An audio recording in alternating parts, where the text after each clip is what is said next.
Bonjour, dans de nombreuses vidéos vous aurez pu trouver des commandes sur Linux pour pouvoir mettre des droits sur des fichiers comme chmod 777 et on ne sait pas toujours à quoi correspond ce 777.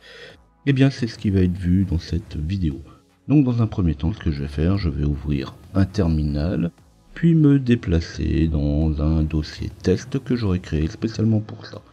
Dans ce dossier test, je vais créer un nouveau fichier vide avec la commande touch. Et puis je vais lister le contenu de mon dossier avec la commande ls. Si je veux lister en mode détaillé mon dossier, j'utiliserai la commande ls-l. De toute façon, je serai bien obligé d'utiliser cette commande si je veux voir les droits accordés sur un fichier. On pourra aussi utiliser des commandes comme ll qui sont tout simplement des alias qu'on pourra retrouver sur certaines distributions ou tout simplement le créer soi-même.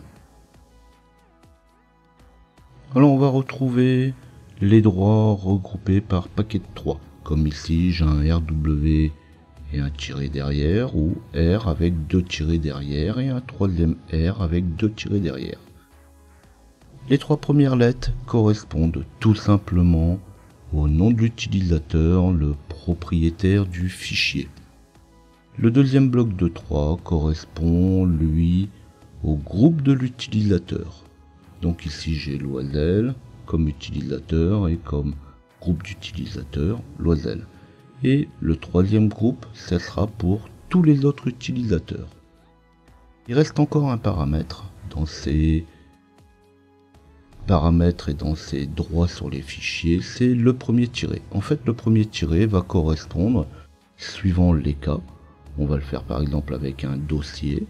Donc quand je vais regarder les droits sur un dossier, eh bien le premier paramètre correspondra au type de fichier. Donc là j'ai un D pour dossier et on pourra retrouver aussi un L pour un lien.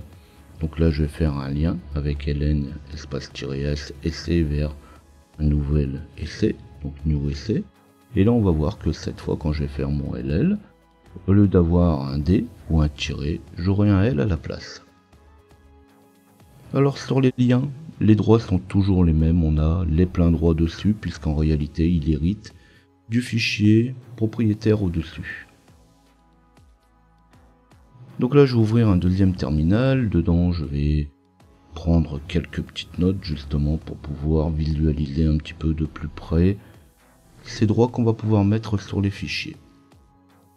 Donc là en fait on travaille en binaire, donc en réalité on aura 3 bits avec un premier bit comme en binaire à 4, le deuxième bit qui sera à 2 et le troisième bit qui sera à 1. Si on ajoute 4 plus 2 plus 1, ça fait 7. Le premier bit correspondra à la lecture R, le deuxième bit à W pour le write et le troisième pour l'exécution. Donc en réalité, si j'ajoute 4 plus 2 plus 1, on aura un RWX qui fera 7.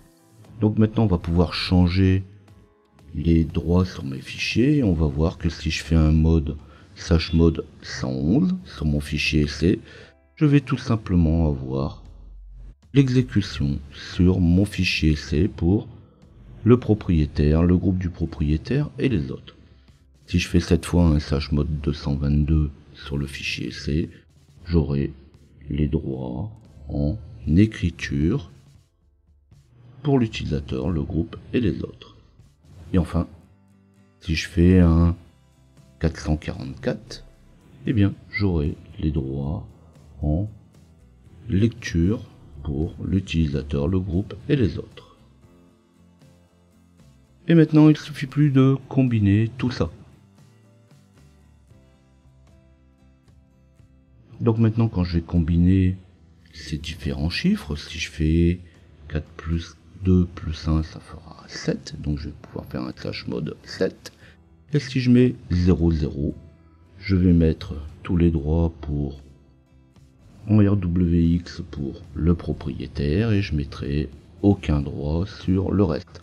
Alors on pourra mettre les droits à des dossiers, à des fichiers et toujours avec mes liens qui resteront en RWX.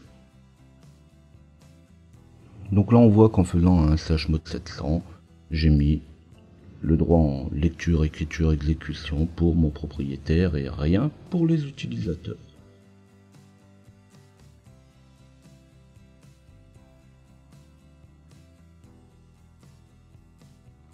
Et bien sûr, on va retrouver le fameux chmod 755 qu'on retrouve habituellement, qui donne les droits en lecture, écriture, exécution pour le propriétaire, et puis lecture, exécution pour le groupe et les autres utilisateurs.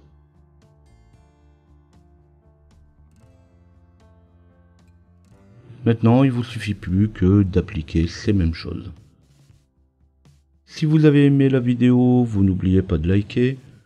Vous pouvez vous abonner sur la chaîne pour retrouver mes autres vidéos. N'hésitez pas à visiter le site LJP Info, vous y retrouverez tout un tas de tutos. Laissez-moi vos commentaires, laissez-moi vos suggestions, et sinon on se dit à bientôt.